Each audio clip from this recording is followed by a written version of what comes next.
The A's and the Mariners here. One more, another day game here, 4:10 Eastern, 3:10 Central, 1:10 Pacific. So, all right, we can talk about the Mariners. Now you guys get all your frustrations out in the chat if you want. The Mariners, right? And here's the thing.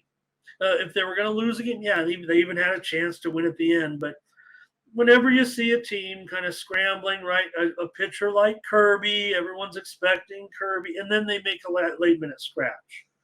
And the line, yeah, it adjusted like 60 cents, right? Because they ended up being, open 270, went up to like $3, and the pitching change happens. Certainly a downgrade yesterday. I think I can't remember who it was, but the way they had to approach the game, they still got a pretty nice pitching effort. The A's, what was it, 3-1, 3-2 by the time it was over, but it did just throw a wrench in it, right? So you're already up against it, and then throw on top of it that the Mariners had a bunch of players out of the batting lineup as well. So the price really even probably wasn't even reflective, and maybe that by the time the game got rolling, the Mariners were overvalued. Nothing I can do or say or tell you right now to, that I'm sorry that it happened that way and everyone got busted up in their parlays. Hopefully you designated Kirby on a lot of those, or you're just saying that, you still wanted to roll with the Mariners even after the change because they had been doing so well. And I don't blame you. I mean, this has been an incredible run. So, all right. Did we have anybody first before we get to the plays and the notes? But does anybody want to, did everybody already get it out of their system in the beginning of the show? Talking about, the Mariners, that didn't work out for gamblers yesterday, sure. And Oakland with a nice job. So Neal, in his first start, allowed 4 runs in 5 innings, but the A's did win that game. The A's have actually won 5 of their last 9 games now. Miller, a 2.57 ERA in his last 4 starts. The Mariners are 6-2 in his last 8 starts. The Mariners have still won 29 of their last 37 games as a strong run continues. Yeah, they're 275 or whatever. I don't know. That might not be a terrible price here.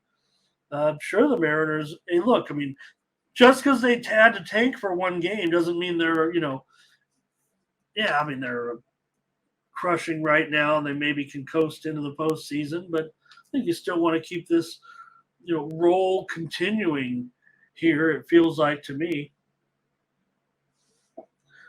So let's see, man, that total really getting up there at 8.5. Didn't they watch yesterday's game?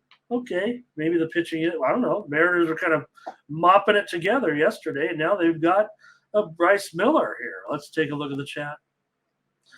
In the game between the Athletics and the Mariners, I'm showing TK likes the Mariners on that money line. TK, look, everyone's, and I not joking with the chat. I don't mind if you say, hey, no pitcher, maybe no pitcher is worth 300. I don't know, but there's a price for everything, right? And market demands and whatnot. What I said, I was in a chat and got a little bit of discussion about people using big prices or even big dogs or whatever. Look, I can't even put in big dogs on Tony. They won't let you put like a plus $2 dog in here in the system, really, at this point. So, but a professional gambler needs all of the tools in the arsenal. Believe me. Why not? Why wouldn't you, right? So, I'm not talking about some whale dropping, something that a crazy offshore book will take like 20 grand on a tennis money line with, 3 games from the finish. All right. Here's team total over for the Mariners. Thomas Lewis says Mariners run line. Here's Michael on the Mariners run line. I'm leaning the Mariners run line. I got to be honest here. After a loss, I'm preferring probably the Mariners run line, especially if it's under $3. TK says go over here. Can't do it. TK price looks too taxed to me. I mean, I'm already in Seattle. I've got to feel like, under is more likely. A's have gone under in 4 straight. Yeah, the Mariners are mashing. They've gone over in 11 of their last 18 games. But 8.5 a day game in Seattle. It's close. No, I can't do it. OK's on the Mariners run line. Burley here. I will tell you this. Uh, they're going to be playing the Mariners run line on these handicapper sites today. And look at you guys. Jeremy, team total over for the Mariners.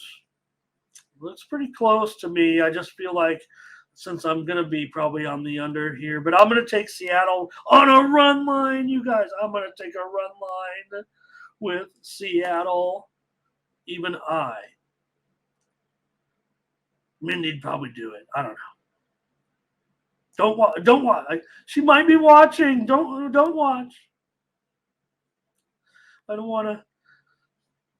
Yeah, don't feel bad. I mean, if you pin a game, if you go ahead and make a line on every game, because look, nothing you could do. How are you going to eliminate half the games? I mean, especially in a championship season. But if you forecast your line at 250 and minus at 250, and something comes out $2, well, you should be laying a run and a half as well. But you can feel comfortable laying the $2. It's just the way I feel about playing the markets. Now, again, you can lay the run and a half, and I believe in the end, as long as as long as you calculate it and it's not jacked up on the run line higher than the percentage it should be, it's the same play. Laying the run line as a money line. Yes, you could lose on a one-run game, but if the price is the same, it still works. Works out in the long run, even in a loss. Am I making any sense? Probably not. Jamal Jones says under 5-2. It feels like the score to me. Emmanuel Mbatu, hello. And here is Michael Thompson on the Seattle run line. And Nino Banks here as well. Hello, Nino. Maybe we've met. I don't think it's 9-0 with the double I's there, but all right. I will take the Mariners on the run line here, and I think that total's too high, but all right.